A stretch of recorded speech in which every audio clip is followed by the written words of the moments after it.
Bonjour, donc je m'appelle Ariane Gérard, j'ai 28 ans et je suis à Toulouse depuis bientôt 6 ans. Je suis community manager au sein de l'agence Xprime Group et je travaille notamment pour des clients comme Orange Business Services, Aéroport de Paris ou encore Sage. Avant d'être chez Xprime, j'étais chargée de communication au sein du club d'entreprise de Colomiers. Catherine de la Purification m'a fait confiance quand je suis arrivée à Toulouse en me proposant ce poste et j'ai ensuite évolué vers un poste de responsable référencement naturel, médias sociaux et responsable éditorial au sein de l'agence web Agoranet.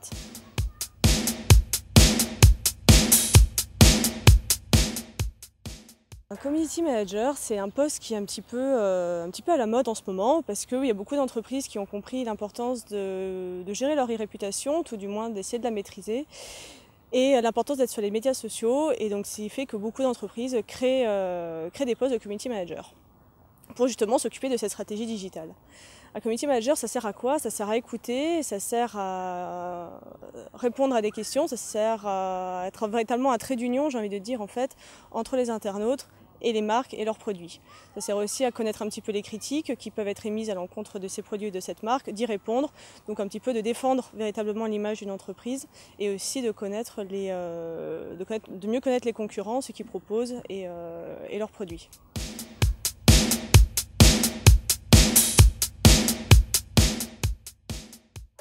Xprime Group, c'est une agence qui a été créée il y a 9 ans par David Ferrara, François Garcia et Loïc Moraillon et qui compte une 60aine de collaborateurs répartis dans 4 pôles d'expertise. On fait notamment du community management, du brand content, du développement, de l'application mobile, de la vidéo. Et nos clients sont principalement parisiens. On compte de nombreux comptes du CAC 40 notamment. On a la chance de travailler pour Orange Business Services, on a la chance de travailler pour Aéroport de Paris, Yamaha Motor France, Sage, National Seater entre autres. Et par contre, on n'oublie pas qu'on est de Toulouse et donc c'est vrai qu'on a aussi des beaux comptes toulousains qui sont notamment l'aéroport de Toulouse, le TFC ou encore Panosol. Et les laboratoires Pierre Fabre évidemment qui sont un client historique de l'agence.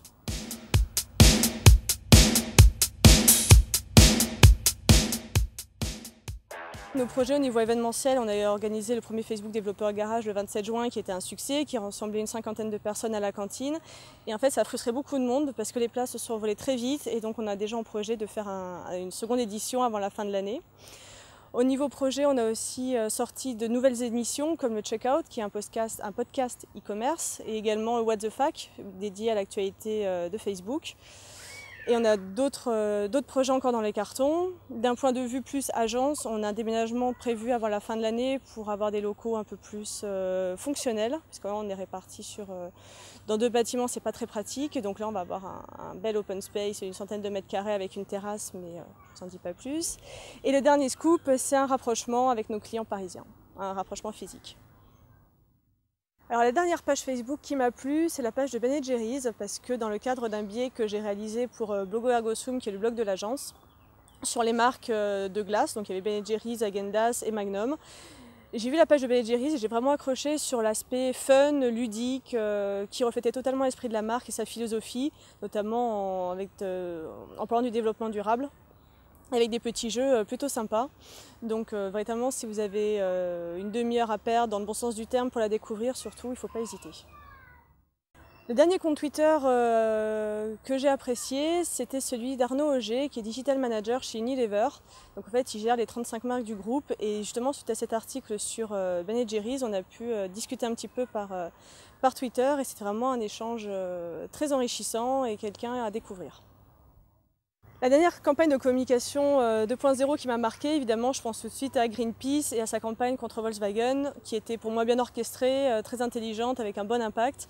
Maintenant, je m'interroge tout de même sur l'impact réel et économique que peut avoir une campagne de Greenpeace sur le business de Volkswagen.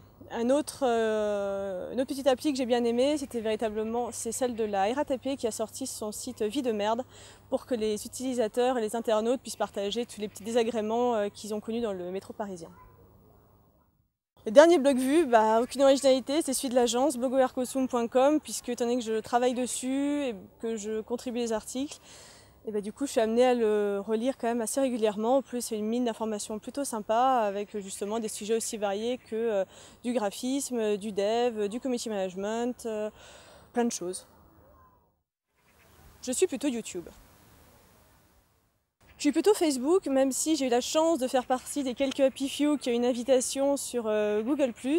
Et j'ai pu découvrir la simplicité de l'interface, j'ai beaucoup aimé. Après, il me manque quand même une dimension marque entreprise pour pouvoir l'exploiter encore pleinement comme on le fait maintenant avec Facebook. Plutôt Microsoft ou Apple, disons que je bosse sur PC, que je ne sais pas me servir d'un Mac, mais sans mon iPod et sans mon iPhone, je suis complètement perdue. Quelle stratégie adopter pour qu'Annie Cordy dépasse Lady Gaga sur Facebook et sur Twitter? C'est pas évident.